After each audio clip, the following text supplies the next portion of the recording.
મનુષ્યના જીવનના અંદર ત્રણ માર્ગોને બતાડવામાં આવ્યા છે. કર્મ માર્ગ, જ્ઞાન માર્ગ અને ભક્તિ માર્ગ. આ કર્મ, જ્ઞાન અને ભક્તિ, આ ત્રિવેણી સંગમની મનુષ્યના જીવનના અંદર ખૂબ આવશ્યકતા છે. એકલા કર્મ માર્ગથી વ્યક્તિ પોતાના જાતનું, પોતાના આત્માનું કલ્યાણ કતાઈ કરી શકતો નથી. એકલા જ્ઞાન માર્ગ દ્વારા પણ એ કલ્યાણ થવું અસંભવ છે. પરંતુ ભક્તિ માર્ગના અંદર જ્યારે જીવ એ પ્રભુના શરણે જાય છે ત્યારે પ્રભુની કૃપાથી એને જ્ઞાન પણ થઈ જાય છે. પ્રભુના કૃપાથી એના કર્મ પણ शुद्ध बनी जाए છે. कर्म, ज्ञान और भक्ति, ये तीनों का समन्वय, ये तीनों का संगम वो मनुष्य के जीवन के अंदर बहुत आवश्यक है. कर्म मार्ग એ સાધન છે હૃદયને શુદ્ધ બનાવવા માટે. જ્ઞાન માર્ગ એ ભક્તિને જાગૃત કરવા માટે, અવેરનેસ લાવવા માટે, સૂતેલી ભક્તિને જગાડવા માટે એક જ્ઞાનની જરૂર છે. અને જ્યારે જ્ઞાન થાય છે ત્યારે ભક્તિ માર્ગના અંદર જીવ એ પ્રવૃત્ત બને છે. આ સંસારના અંદર ઘણા લોકોને એવી ગલત ફેમિલી છે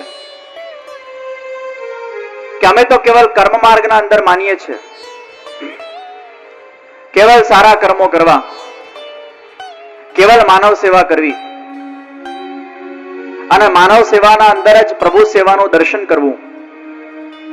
અને ઘણા લોકો એમ પણ બોલતા હોય કે અમે બધા તો કર્મવાદી છીએ, અમે બધા કેવલ કર્મ કરવામાં માનીએ છીએ, અમને આ ભક્તિમાં કોઈ રસ નથી. અમારા કર્મના અંદર જ ભગવાનની સેવા આવી જાય છે, અમારી માનવતાના અંદર જ પ્રભુ સેવા આવી જાય છે. સારા કર્મો કરવા, સારા માણસ બનવું, એકબીજાને મદદ કરવી, એકબીજાને હેલ્પ કરવી, એકબીજાના જીવનના દુઃખના અંદર સંમિલિત બનવું, એકબીજા સાથે સારો વ્યવહાર રાખવો, આ માનવતા જ એ સૌથી મોટો ધર્મ છે. और मानव धर्म से ऊपर उठकर और कोई धर्म नहीं. અને આજના મોટા ભાગના યુવાનો અને આજનો જે બુદ્ધિશાળી વર્ગ છે એ ચોક્કસ આ સત્યના અંદર વિશ્વાસ કરે છે. જે સત્ય કેવલ એમને પોતાની બુદ્ધિથી જાણેલું સત્ય છે, જે સત્ય કદાચ સનાતન નથી પણ એમના અનુભવ ઉપર જાણેલું જે સત્ય છે એના આધાર ઉપર એવું માને છે કે માનવ સેવા એ જ પ્રભુ સેવા છે. એક વસ્તુ યાદ રાખજો કે મનુષ્ય એ પોતાના બુદ્ધિના માધ્યમથી, પોતાના અનુભવના માધ્યમથી પોતાના જાતને એવું કહેતો હોય છે કે આ સત્ય છે. ઘણીવાર આપણા જાણેલા સત્યના અંદર એ સનાતન તત્વ હોતું નથી. આપણા જાણેલા સત્યના અંદર કદાચ એક્યુરસી નથી હોતી અને ખોટી વસ્તુને ઘણીવાર આપણે સત્ય માની બેસીએ છીએ. સત્ય શું છે? આ જીવનનું એક જ સત્ય છે અને સત્ય એ કેવલ પરમાત્મા છે. સત્ય એટલે શું? જે આજે પણ છે, જે પહેલા પણ હતું અને જે પછી પણ રહેવાનું છે એ સત્ય છે. પરમાત્મા એ અનાદિકાળ પહેલા પણ છે. પરમાત્માનું કોઈએ સર્જન નથી કર્યું, પરમાત્માએ આ વિશ્વનું સર્જન કર્યું છે. જો પહેલે से है, जो आज भी है, जो सदा रहेगा, वो सत्य है. અને એ સત્યનો સંગ એ સત્સંગ. એ સત્યને જાણવા માટે સદગ્રંથનું સંગ એ સત્સંગ. એ સદગ્રંથ કોણાથી જણાય? શ્રી વલ્લભાચાર્યજી જેવા સદગુરુનો સંગ એ સત્સંગ. અને सद्भगवदियों संग सत्संग। जीवन का एकमात्र सत्य है वो परमात्मा, और वो परमात्मा के शरणागत होना ये जीव का कर्तव्य है।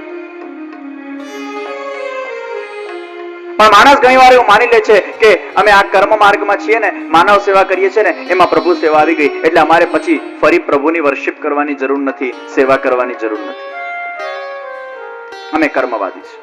આવું કહેનારા ઘણા લોકો આ વિશ્વમાં છે। કર્મ માર્ગ ચોક્કસ આવશ્યક છે। માનવતા એ સ્વતંત્ર ધર્મ નથી। જે વ્યક્તિ માનવતાને એક સ્વતંત્ર ધર્મ રૂપે ગણે છે ત્યાં જ ભૂલ કરે છે।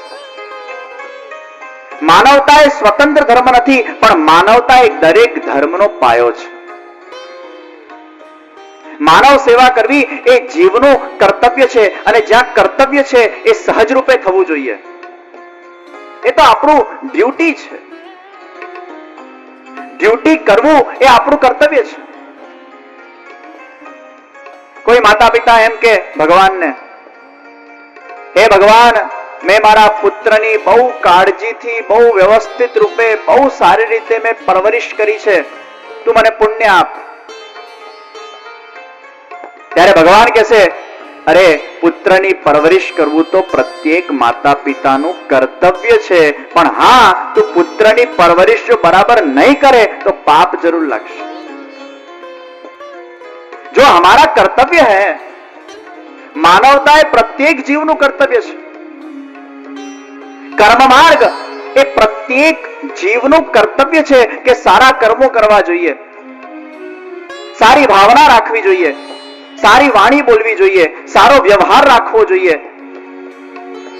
એકબીજાને મદદરૂપ થવું જોઈએ। આ તો આપણું કર્તવ્ય છે। मानव सेवा वो प्रत्येक धर्म का पाया है, और जिस धर्म में मानवता नहीं वो धर्म धर्म नहीं। ये स्वतंत्र धर्म क्याथी थई गयो? सौथी पहली सीढ़ी जे मानवता छे। कोई कंपनीना अंदर तमारे इंटरव्यू लेवानुं होय અને इंटरव्यू લીધા પછી એક કંપનીના અંદર સિલેક્શન થાય, પણ સિલેક્શન થયા પછી તમારે કંપનીના રૂલ્સ ને રેગ્યુલેશન ને ફોલો કરવાના છે। તો કંપનીમાં ઇલેક્ટ થતા પહેલા જે ઇન્ટરવ્યુ છે ને, એ ઇન્ટરવ્યુમાં પાસ થવાનું છે, એ કર્મ માર્ગ છે। जब तक इंसान वो अच्छा इंसान नहीं बन सकता, वहां तक वो परमात्मा का वो अच्छा भक्त नहीं बन सकता। भक्ति मार्ग में આગળ વધવા માટે સૌથી પહેલા એક સારા માનવ બનવાની આવશ્યકતા છે, એક સારા ઇન્સાન બનવાની આવશ્યકતા છે। એ તો પ્રથમ સીડી છે। માનવ સેવાના સાથે સાથે પ્રભુ સેવા, કે પ્રભુ સેવાના સાથે સાથે માનવ સેવા। આપણા હૃદયના અંદર એ શુદ્ધતા હોવી જોઈએ। मानव ज्यां सुधी मानव ने प्रेम करी शकतो नथी, त्यां सुधी मानव ए भगवान ने प्रेम करी शकवानो नथी। मानव मात्र माटे आदर, मानव मात्र माटे सद्भाव, मानव मात्र माटे प्रेम। જ્યારે બધાને આપણે એ મીઠાસની નજરોથી જોઈશું ને, ત્યારે બધાના અંદર એ મીઠાસનું દર્શન થશે। મનુષ્યનો સૌથી ખરાબ સ્વભાવ કે પોતાના અંદરના દોષોને ન જોઈને એ હંમેશા બીજાના દોષને જોતો હોય છે, અને બીજાના દોષને જોઈને એની સારાઈને જોતો નથી, એની ખરાબીને જોતો હોય છે। આ પ્રત્યેક મનુષ્યનો સ્વભાવ છે। મનુષ્ય હંમેશા પોતાના જાતને ગુણવાન માને છે। મનુષ્ય હંમેશા પોતાના જાતને પરફેક્ટ માને છે, અને પોતાના જાતને પરફેક્ટ માનવું એટલે બીજાના ઇમ્પરફેક્શનને જોવાની વૃત્તિ। સમજો, જ્યારે તમે પોતાના જાતને પૂર્ણ પરફેક્ટ માનવાની ભૂલ કરશો ને, ત્યારે બીજાના ઇમ્પરફેક્શનને જોવાની વૃત્તિ તમારા અંદર આવશે। પણ જ્યારે તમે પોતાના ઇમ્પરફેક્શનને જોશો, ત્યારે બીજાના પરફેક્શન્સ તમને દેખાશે। જ્યારે પોતાના દોષો દેખાશે ને, ત્યારે બીજાના દોષ નહીં દેખાય, ત્યારે બીજાની સારાઈ દેખાશે। કારણ કે તમે એવું માનો છો, અરે મારા અંદર આટલા દોષ છે, આ તો કંઈક મારાથી પણ સારો છે। આપણે ભૂલ કરીએ છીએ આપણા મિથ્યાભિમાનના અંદર કે હું પરફેક્ટ છું।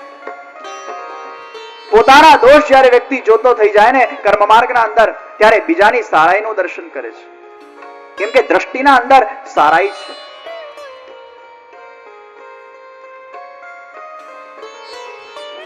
પોતાના જાતને સુધારવાનું લક્ષ્ય રાખીએ. कर्म मार्ग નું पहलू सिद्धांत, पहले अपने आप को सुधारो फिर दूसरे को सुधारने का लक्ष्य रखो. માણસ પોતાના જાતને સુધરેલો જ માને છે એટલે પછી સુધારવાનો પ્રશ્ન આવતો જ નથી. નુક્સ કાઢે.